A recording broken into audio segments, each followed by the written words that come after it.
그런 와중에 오늘 윤석열 대통령의 지지율이 나오는 날입니다. 갤럽의 조사가 나오는 날인데 허 변호사님 또 떨어졌어요. 네, 지난주 조사보다 4%포인트 떨어져서요. 24%라는 성적표를 받아들었습니다. 한국갤럽이 8월 첫째 주인 지난 2일부터 사흘간 이 전국 만 18세 이상 남녀 1,001명을 대상으로 조사한 결과인데요. 직무수행 긍정평가가 24%인데 부정평가가 66%로 집계가 된 상황입니다. 정당 지지율 추이도 보실 텐데요. 정당 지지율도 역전이 됐습니다. 한국갤럽 여론조사에서 윤석열 정부 취임 후에 처음으로 민주당 지지율이 국민의힘을 앞선 것으로 조사가 됐는데 같은 기간 이뤄진 조사인데요. 민주당의 지지율이 지금 보시면 39%고요. 국민의힘은 34%로 나타났습니다. 지난주에 이 두 당의 지지율이 36%로 동률을 기록했었거든요. 그런데 민주당이 3%포인트 상승한 반면에 국민의힘은 2%포인트 하락을 한 거고요. 사실 윤석열 정부 출범 이후에 두 당 지지율이 좀 비등비등하게 갔었어요. 그러다가 이 국민의힘은 계속 상승하고 이 민주당은 하락했었는데 6월 둘째 주에는 민주당이 훨씬 낮았어요. 16%포인트 정도 떨어졌었거든요. 그런데 6월 1일 이제 지방선거를 하고 난 뒤에 여당 지지율이 계속 하락하면서 불과 2달 만에 지금 정당 지지율도 역전한 상황입니다. 민주당은 특별히 무언가를 하지 않았는데 이게 반사이익이라고 해가지고 우리 한국 정치 아주 특징입니다. 상대당이 잘 못하는 것 같으면은 또 올라가고 내려가고 등락을 거듭하는 건데 100일도 안 됐죠. 20%대로 24% 기록했는데 대통령실에서는 이 상황을 좀 어떻게 인식을 하고 있는지 한번 들어보겠습니다. 출범한 지 이제 한 100일 아직 안 됐는데 지지율이 좀 나쁩니다. 국민적 큰 기대에 대통령 비서진이나 내각이 충분히 부응을 해야 되는데 그렇지 못한 측면이 있는 것 같고요. 일부 또 야당에서는 이런 부분을 악의적 프레임으로 공격도 하고 있습니다. 다만 여러 여건 속에서도 국민들이 정권 교체에 의미를 담아준 만큼 차근차근 국정 과제들을 풀어나가야 되겠죠. 강승규 수석의 인터뷰는 어제 내용이었고 오늘 지지율이 나온 다음에 대통령실에서 추가적으로 입장을 냈습니다. 저 밑에 나와 있죠. 국민의 뜻 헤아려서 부족한 부분을 채우겠다. 강승규 수석이 얘기한 악의적인 프레임 이런 것도 영향이 없다고는 할 수는 없겠죠. 그런데 다른 부분이 더 클 수도 있을 것 같습니다. 전혜연 평론가께서 보시기엔 대통령의 지지율 취임 석 달 정도 된 대통령 지지율 24% 기록하니요. 뭐 여러 가지 원인들을 얘기하시더라고요, 보면은. 그런데 이 취임 초기에 가장 큰 국민들의 관심사가 인사예요. 가장 눈에 잘 보이는 부분인데 이 부분이 지금 계속 누적되어 있는 상황이라고 봐야 됩니다. 제가 누적되어 있다라고 드린 말씀은 뭐냐면 보건복지부 장관 지금 공석인 상태로 여전히 있는 데다가 여기서 인사라는 것은 특정 인물을 임명한 데 포함되지만 대통령실을 꾸리는 과정이라던가 대통령실과 관계된 여러 가지 논란이 보통 사람들이 인사라고 인식을 하는데 최근에 법사 논란이 일었었잖아요. 이런 부분들도 크게는 뭔가 인사와 이권과 관련된 부분으로 국민들이 인식됐을 부분이 있습니다. 그래서 더 떨어진 데 영향을 미쳤을 거고요. 결정적으로 제가 보니까 30대하고 40대 지지율이 너무 낮거든요. 지금 30대 같은 경우에는 긍정평가가 13%, 30대가요? 40대는 10%입니다. 평균보다 훨씬 낮습니다.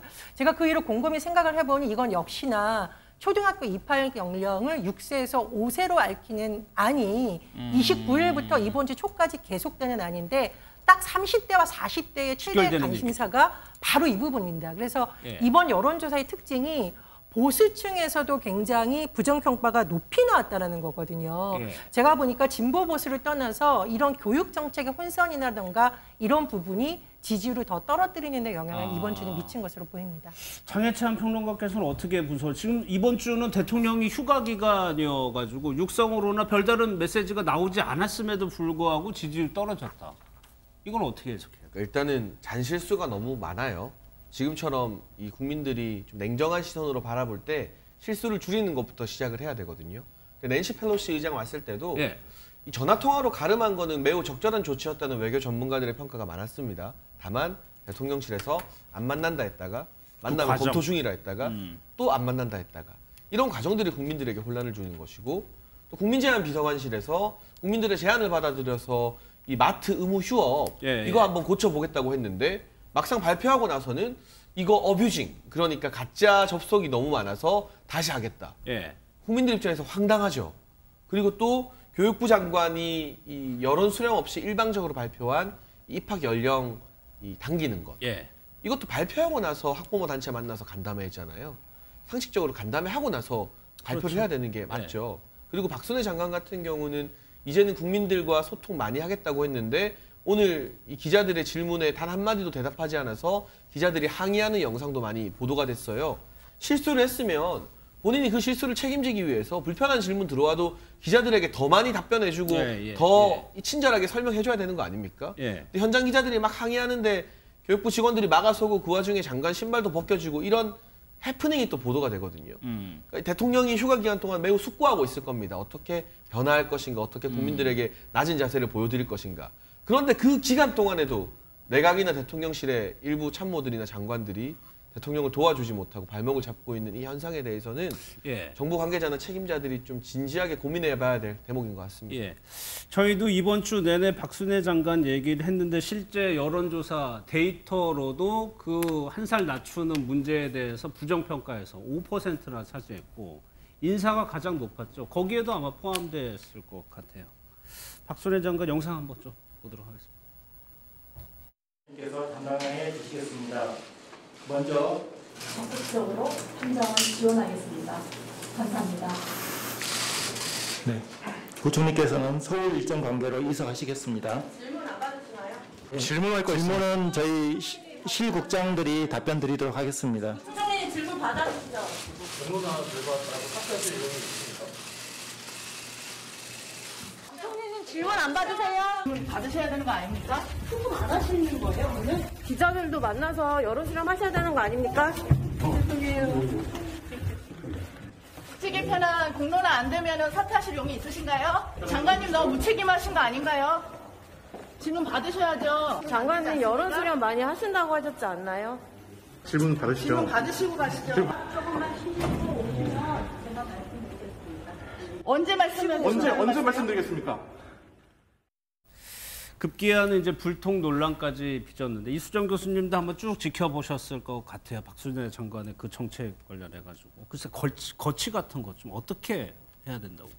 뭐 쉽게 답을 하기는 일단 어려운 상황이고요. 그런데 지금 여론조사를 보면 이제 여론이 나빠지는 데는 그만한 어떤 이유가 있는 것으로 지금 충분히 분석이 되지 않습니까? 결국 학령기 아동을 둔 학부형들에게 있어서 지금 여론이 아주 급속도로 빠지는 그런 모양새이니까 결국에는 지금 이런 여론조사의 결과를 참고하자면 일단 얘기를 들어야 된다.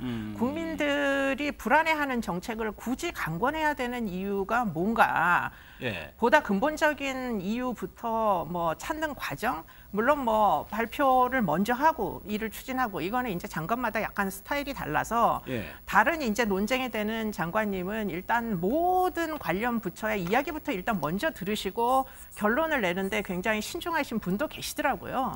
그러니까 지금 좀 순서가 뒤바뀐 것 같기는 하지만 일단은 이야기를 듣는 것이 먼저다. 그런 생각이 들고요. 그러려면 일단 질문을 일단 경청하셔야 됩니다. 질문을 회피하시면 안 되는 거죠. 답변은 당장은 못 하시더라도 일단 질문을 듣는 것부터 시작하시는 것이 좋겠다. 이런 생각이 듭니다. 또 교육부가 내놓은 정책 중에 하나가 외고 폐지가 있었습니다. 여기에 대해서도 뭐 이거는 찬반이 있을 수 있는 문제였는데 여기에서도 학부모들이 아주 강하게 반대를 하면서 정책 추진하면 안 된다라고 또 얘기를 하고 있습니다. 이런 상황까지 지금 가고 있는 것 같습니다.